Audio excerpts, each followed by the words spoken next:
மாண்புமிகு பிரதமர் அவர்கள் குறிப்பிட்டார், இந்த கொரோனா வைரஸ் பரவலை தடுப்பதிலே முதல் மாநிலம் தமிழ்நாடு. அதை பின்பற்றுங்கள் மற்ற மாநிலம் என்று குறிப்பிட்டார்கள். அந்த அளவுக்கு சிறப்பான ஆட்சி செய்த அரசாங்கம் அதிமுக அரசாங்கம். அதே காலகட்டம் சென்னை மாநகர மக்கள் மற்றும் பல்வேறு மாநகராட்சியில் இருக்கின்ற மக்கள், நகராட்சியில் இருக்கின்ற மக்கள் வேலை வாய்ப்பு இல்ல, உணவு கிடைக்காத ஒரு சூழ்நிலை.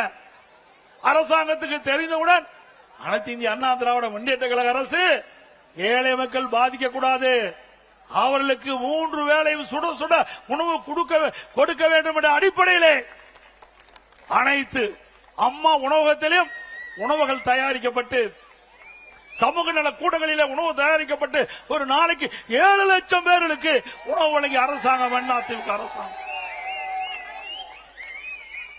கிட்டத்தட்ட 11 மாதம் விலையில்லாம அம்மா உணவகத்திலே உணவளித்த அரசு அதிமுக அரசு. மாற்றுத்திறனாளிகள், கர்ப்பிணி பெண்கள், முதியோர்கள் அவர்களுக்கெல்லாம் அவர் இல்லத்துக்கே சென்று சுட சுட 3 வேளையும் கொரோனா காலத்திலே உணவு கொடுத்த அரசாங்கம் அதிமுக அரசாங்கம். அதே போல வேலை வாய்ப்பில்ல, ஏழைகள் துன்பப்படக்கூடாது என்பதற்காக ரேஷன் கடையிலே 11 மாத காலம் விலையில்லாம உணவுப் பொருள் கொடுத்த ஒரே அரசாங்கம் அதிமுக அரசாங்கம். அனைத்து இந்திய அண்ணா திராவிட முன்னேற்ற கழக அரசாங்கம் இந்த கொரோனா காலத்தில் 11 மாசம் அரசுக்கு வருவாய் கிடையாது. டாஸ்மாக்ல வருவாய் இல்ல, பத்திரப்பதிவுல வருவாய் இல்ல, ரோட் டாக்ஸ்ல வருவாய் இல்ல, ஜிஎஸ்டி வருவாய் இல்ல, கலால்ல வருவாய் இல்ல. இப்படி வருவாயே இல்லாத காலகட்டத்தில் கூட ஒரு சிறப்பான ஆட்சி கொடுத்த ஒரே அரசாங்கம் அதிமுக அரசாங்கம். அந்த காலகட்டத்தில் பள்ளிகள் திறக்கப்படல, கல்விகள் திறக்கப்படல, மாணவர்கள் மன உளைச்சல், ஓராண்டு வீணா போய்விட்டது என்று கவலைப்பட்டுக் கொண்டே இருந்தார்கள். அந்த கவலையும் தீர்த்த ஒரே அரசாங்கம் அதிமுக அரசாங்கம். பள்ளியிலே படிக்கின்ற மாணவர்களுக்கு ஆல் பாஸ் போட்டு கொடுத்தோம். கல்லூரியிலே படிக்கின்ற மாணவர்களுக்கு ஆன்லைனிலே வகுப்பு நடத்தினோம். ஆன்லைனிலே தேர்வு, சிறப்பா கல்வி கட்டுறாங்க, சிறப்பா ஆன்லைனிலே தேர்வு எழுதி தேர்ச்சி பெற்றாங்க. இளைஞர்களையும் காப்பாற்றிய அரசு, மாணவர்களையும் காப்பாற்றிய அரசாங்கம் அதிமுக அரசாங்கம். இப்படி ஏதாவது ஒரு திட்டத்தையாவது இந்த ஆட்சியை பார்க்க முடிகிறதா? இப்படி ஏதாவது ஒரு திட்டத்தையாவது செயல்படுத்தி காட்டினார்களா? சிந்தித்து பாருங்கள். அது மட்டுமல்ல, திராவிட முன்னேற்ற கழகம் சுமார் 525 அறிவிப்புகள் 2021 சட்டமன்ற பொதுத் தேர்தலே அறிவித்தார்கள். அந்த 525 அறிவிப்புகளை 4 ஒரு பங்கு அறிவிப்புகளை இதுவரைக்கும் நிறைவேற்றல. ஆனா ஸ்டாலின் எப்பொழுது பார்த்தாலும் ஸ்டாலின் அமைச்சர் சகாக்கள் திராவிட முன்னேற்ற கழகம் அறிவிக்கப்பட்ட அறிவிப்புகள் 98% அறிவிப்புகள் நிறைவேற்றப்பட்டதாக ஒரு பச்சை பொய் சொல்லிட்டு இருக்காங்க. நிறைவேற்றிருக்காங்களா? பொய் தானே. இன்றைக்கு நம்முடைய நகரத்தில் இருக்கின்ற வாழ்கின்ற மக்கள் அவருடைய கல்விக்காக வங்கியிலே கடன் வாங்கின கடன் ரத்து பண்ணிருக்காங்களா? இது திராவிட முன்னேற்ற கழக தேர்தல் அறிக்கையிலே குறிப்பிட்டிருக்கார்கள். திராவிட முன்னேற்ற கழகம் ஆட்சிக்கு வந்தா அந்த கல்வி கடன் ரத்து செய்யல. அதோட திராவிட முன்னேற்ற கழகம் ஆட்சிக்கு வந்த உடனே நீட் தேர்வு ரத்து பண்ணாங்களா? அதோட நீட் தேர்வு விலக்கு பெறுவதற்கு ரகசியம் இருக்கின்ற இன்றைய துணை முதலமைச்சர் அன்றைய தினம் சொன்னார் தேர்தல் நேரத்தில். ஆனா ரகசியத்தை சொல்லிட்டார் முதலமைச்சர். இந்த 2 சட்டமன்றத்திலே குறிப்பிட்டார். நீதிமன்றத்தில் தீர்ப்பு வந்த காரணத்தினால எங்களால நீட்டுக்கு விதிவிலக்கு பெற முடியாது என்று ரகசியத்தை போட்டு உடைச்சிட்டார். நல்லா சிந்திச்சு பாருங்க. 2021 சட்டமன்ற பொதுத் தேர்தலில் வீதி வீதியாக இன்றைக்கு இருக்கிற முதலமைச்சரும் அவருடைய மகன் உதயநிதி அவர்களும் வீதி வீதியா பேசினாங்க. திராவிட முன்னேற்ற கழகம் ஆட்சிக்கு வந்தால் நீட் தேர்வு ரத்து செய்யப்படும் என்ற வாக்குறுதியை கொடுத்து இந்த இளைஞர்களையும் அவருடைய பெற்றோர்களை ஏமாற்றி வாக்குகளை பெற்று ஆட்சிக்கு வந்து அந்த மக்களை மறைந்த அரசாங்கம் மறந்த அரசாங்கம் திமுக அரசாங்கம். சிந்தித்து பாருங்க, எந்த அறிவிப்பை நிறைவேற்றிக்கிறாங்க? ஒண்ணும் கிடையாது.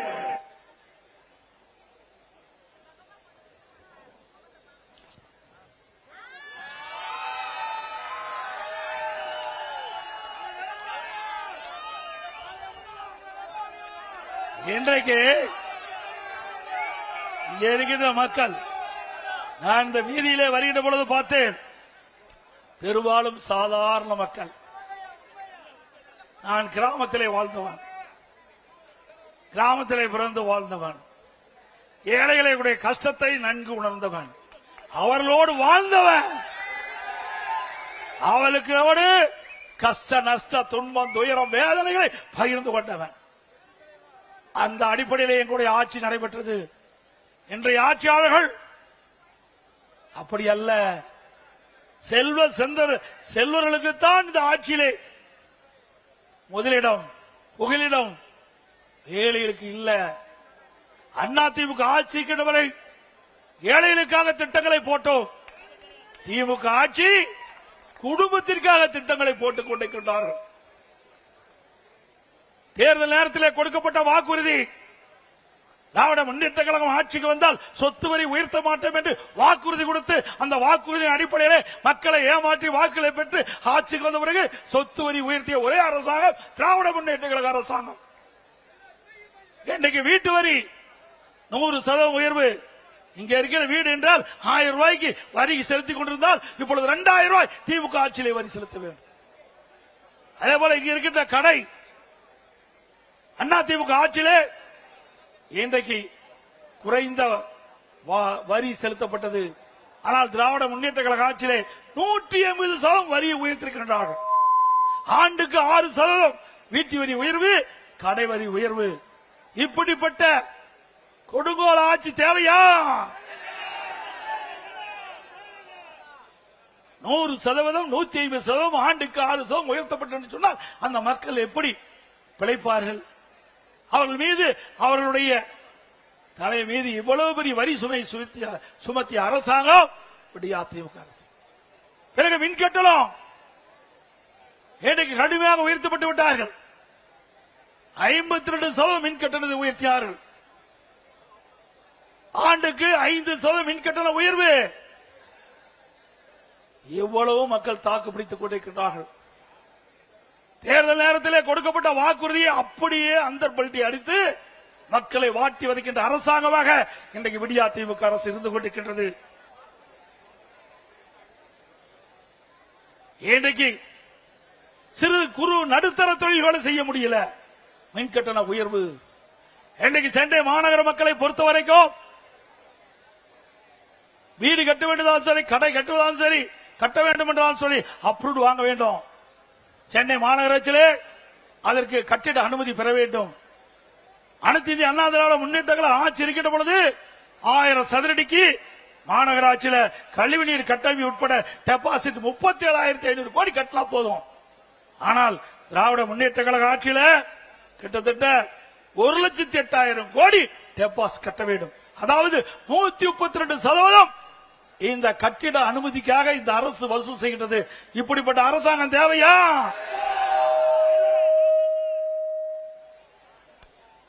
இங்கே சென்னை மாநகர மக்களை பொறுத்த வரைக்கும்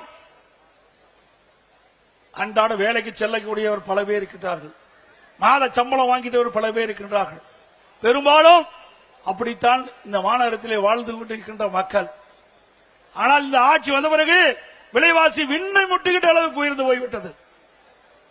எனக்கு அரிசி விலை அனைத்து இந்திய அண்ணா திராவிட முன்னேற்ற கழக ஆட்சியில பச்சரிசி, சாப்பாட்டு அரிசி 1 கிலோ 40 ரூபாய்க்கு வித்தது. திராவிட முன்னேற்ற கழக ஆட்சியில 1 கிலோ 75 ரூபாய்க்கு விற்கிறது பச்சரிசி. பொன்னி புழுங்கல் அரிசி 1 கிலோ அண்ணா திமுக ஆட்சியில 45 ரூபாய். திராவிட முன்னேற்ற கழக ஆட்சியில 1 கிலோ 75 ரூபாய்க்கு விற்கின்றது. இட்லி புழுங்கல் அரிசி 1 கிலோ அனைத்து இந்திய அண்ணா திராவிட முன்னேற்ற கழக ஆட்சியில 30 ரூபாய்க்கு வித்தது. திராவிட முன்னேற்ற கழக ஆட்சியில ஒரு கிலோ 55 ரூபாய்க்கு விற்குது. கடல் எண்ணெய் ஒரு கிலோ அனைத்து இந்திய அண்ணா திராவிட முன்னேற்ற கழக ஆட்சியில 130 ரூபாய்க்கு வித்தது. இன்றைய தினம் 200 ரூபாய்க்கு விற்கின்றது. நல்லெண்ணெய் ஒரு கிலோ அனைத்து இந்திய அண்ணா திராவிட முன்னேற்ற கழக ஆட்சியில 250 ரூபாய்க்கு வித்தது. இன்றைக்கு 500 ரூபாய்க்கு விற்குது. துவரம்பருப்பு ஒரு கிலோ அண்ணா திமுக ஆட்சியில 74 ரூபாய், இன்றைக்கு திராவிட முன்னேற்ற கழக ஆட்சியில 120 ரூபாய்க்கு விற்குது. உளுத்தப்பருப்பு ஒரு கிலோ அண்ணா திமுக ஆட்சியில 79, திராவிட முன்னேற்ற கழக ஆட்சியில 120. ஆக இப்படி உணவுப் பொருட்களுடைய விலை மின்னை முற்றிட்ட அளவுக்கு உயர்ந்து விட்டது. ஏழை மக்களுக்கு வேலை வாய்ப்பு குறைவு, செலவு அதிகம், வரவு குறைவு. அதனால் மக்கள் படுகின்றார்கள் துன்பம். அதை பத்தி எல்லாம் இந்த அரசாங்கத்துக்கு கவலை இல்லை. இதே அனைத்து இந்திய அண்ணா திராவிட முன்னேற்ற கழக ஆட்சி இருக்கின்ற பொழுது இப்படி அத்தியாவசிய உணவுப் பொருட்கள் விலை ஏறுகின்ற பொழுது இந்த உணவுப் பொருளை கட்டுப்படுத்த விலையை கட்டுப்படுத்த வேண்டும் என்பதற்காக விலை கட்டுப்பாட்டு நிதியம் என்று அதற்கென்று 100 கோடி ரூபாய் கூட்டுறவு அமைப்பிலே நிதி ஒதுக்கீடு செய்யப்பட்டு எந்த உணவுப் பொருள் விலை ஏறியதோ அந்த உணவுப் பொருள் எந்த மாநிலத்தில் விலை குறைவாக இருக்கின்றதோ அங்கே கொள்முதல் செஞ்சு தமிழகத்தை கொண்டு வந்து கூட்டுறவு அமைப்பின் மூலமாக அந்த விலை ஏற்றத்தை தடுத்த அரசாங்கம் அதிமுக அரசாங்கம். இந்த ஏழை மக்களை பாதுகாக்கப்பட்ட அரசாங்கம். ஏழைகள் துன்பப்படக்கூடாது, அதற்காக பல்வேறு நடவடிக்கை எடுத்தோம். அது மட்டுமல்ல, திராவிட முன்னேற்ற கழக அரசு இன்றைக்கு இந்தியாவிலேயே அடிக்கடி முதலமைச்சர் பேசுறார், தமிழ்நாடு தான் முதலிடம், தமிழ்நாடு தான் முதலமைச்சர். அந்த அமைச்சர் எல்லாம் பேசுறாங்க சூப்பர் முதலமைச்சர். எதுல சூப்பர் முதலமைச்சர்? கடன் வாங்குவதிலே சூப்பர் முதலமைச்சர். சிந்திச்சு பாருங்க, 5 ஆண்டுல 5 லட்சம் கோடி கடனை வாங்கி இந்தியாவிலேயே கடன் வாங்குவதிலே முதல் மாநிலம் என்ற பெயரை பெற்ற சாதனை படைத்த அரசாங்கம் திமுக அரசாங்கம். அனைத்து இந்திய அண்ணா திராவிட முன்னேற்ற கழகம் ஆட்சியிலே இருந்த காலகட்டத்தில் 2021 73 ஆண்டு காலம் பல்வேறு கட்சிகள் தமிழகத்திலே ஆண்டன. அந்த 73 ஆண்டு காலத்திலும் 2021 சுமார் 4,80,000 கோடி தான் கடன். ஓராண்டு அரசாங்கத்துக்கு வருவாயே கிடையாது. கொரோனா காலம். அந்த காலகட்டத்தில் கொரோனாவுக்காக 40,000 கோடி அரசாங்கம் செலவு செய்தது. ஆனால் திராவிட முன்னேற்ற கழகத்துக்கு அப்படிப்பட்ட நிலைமை இல்ல. திராவிட முன்னேற்ற கழகம் ஆட்சிக்கு வந்த பிறகு 2020-21 அரசுக்கு வந்த வருவாயை விட 2024-25 திராவிட முன்னேற்ற கழக ஆட்சியில 1,30,000 கோடி கூடுதலாக வருவாய் வந்திருக்குது. ஒரு பக்கம் கூடுதலாக வருவாய், ஆனால் புதிய திட்டங்கள் இல்ல. ஆக இப்படி வருவாய் கூடுதலாக வந்தும் கூட கடன் வாங்குவதற்கு என்ன காரணம்? ஊழல், ஊழல், ஊழல், ஊழல். இன்றைக்கு 5 லட்சம் கோடி கடன் வாங்கி அந்த கடனை எப்படி மக்கள் திருப்பி கட்டுவார்கள் என்பதை எண்ணி பார்க்க வேண்டும். இப்படி கடன் வாங்குகின்ற அரசாங்கம் மீண்டும் தொடர வேண்டுமா?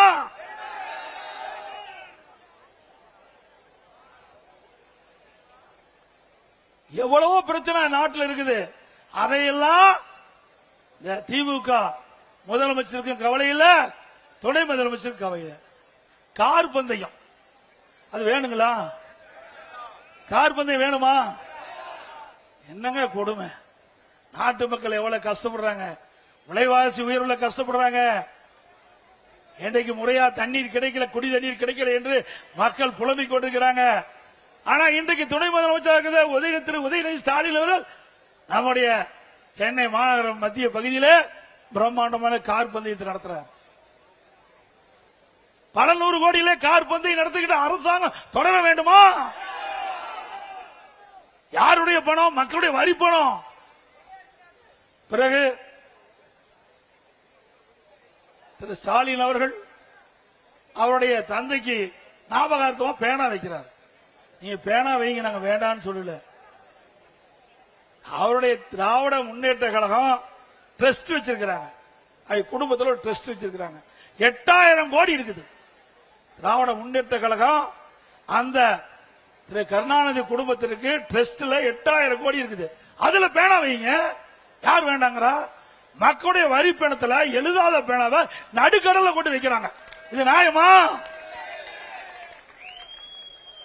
எழுதாத பேனா எங்க வச்சா என்ன? ஏழை தொழிலாளிகளை ஏமாற்றி முறைகேடாக அந்த கிட்னிய திருடி இருக்காங்க. இப்படிப்பட்ட அரசாங்கம் தேவைங்களா? தயவு செய்து இந்த கூட்டத்தில் வந்திருக்கிற நம்முடைய கழக நிர்வாகிகளும் தொண்டர்களாலும் சரி, பொதுமக்களாலும் சரி, உங்களுடைய நண்பர்களாலும் சரி, உறவினராலும் சரி, ஏதாவது திமுக கட்சிக்காரன் நடத்துற மருத்துவமனைக்கு போய் ஏதாவது ஆபரேஷன் பண்ணி இருந்தா மீண்டும் போய் ஸ்கேன் பண்ணி பாத்துங்க. ஏன்னா உள்ளுக்குள்ள இருக்கிற உறுப்பு இருக்குதா இல்லையான்னு பாத்துங்க.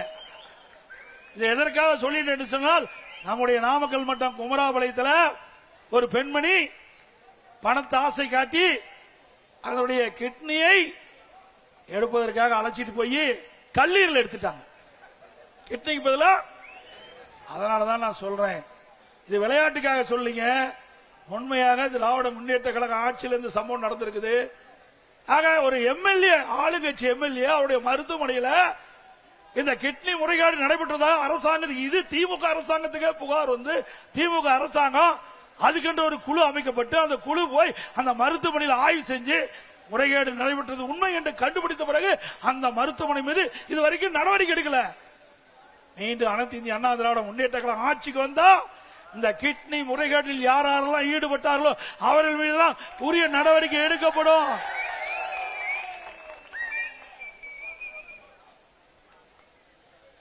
இன்னைக்கு எது கிடைக்குதோ இல்லையோ, கஞ்சா கிடைக்குது எல்லாத்தையும். கஞ்சா கிடைக்காத இடமே இல்லை. இன்றைக்கு தமிழகத்தில் சட்ட ஒழுங்கு சீரழிவதற்கு காரணமே இந்த போதை விற்பனை தான். நான் ஏற்கனவே சட்டமன்ற உறுப்பினராகி பிரதான எதிர்க்கட்சி தலைவராக தேர்ந்தெடுக்கப்பட்ட பிறகு சட்டமன்றத்திலே முதலமைச்சருடைய கவனத்திற்கு கொண்டு வந்தேன். தமிழகத்தில் பல்வேறு நகரங்களிலும் கிராமங்களிலும் போதைப் பொருள்கள் பல்வேறு வடிவில் விற்கப்படுகிறது. அதை தடுத்து நிறுத்துங்கள், இல்லாவிட்டால் மாணவர்கள் இளைஞர்கள் பாதிக்கப்பட்டு விடுவார்கள், அவருடைய வாழ்க்கை சீரழிந்து விடும் என்று எச்சரிக்கைத்தேன். கண்டுகொள்ளவே இல்லை. பத்திரிகையின் வாயிலாக பேட்டி கொடுத்தேன், ஊடகத்தின் வாயிலாக பேட்டி கொடுத்தேன், அறிக்கை வெளியிட்டேன். இந்த ஆட்சியில எதுவுமே நடக்கல. இன்றைக்கு தமிழகத்தில் ஏற்படுகின்ற குற்றங்களுக்கு காரணம் இந்த போதை ஆசாமியால். எங்க பார்த்தாலும் கொலை, கொல்ல, திருட்டு, வழிப்பறிவு, பாலியல் கொடுமை நடக்காதனாலே இல்லை. எல்லாவற்றிற்கும் காரணம் இந்த போதை ஆசாமிகள். இன்றைக்கு தமிழகத்தில் போதைப் பொருள் நடமாட்டம் அதிகரித்து விட்டதை கட்டுப்படுத்த திராணியற்ற அரசாங்கம் மீண்டும் தொடர வேண்டுமா?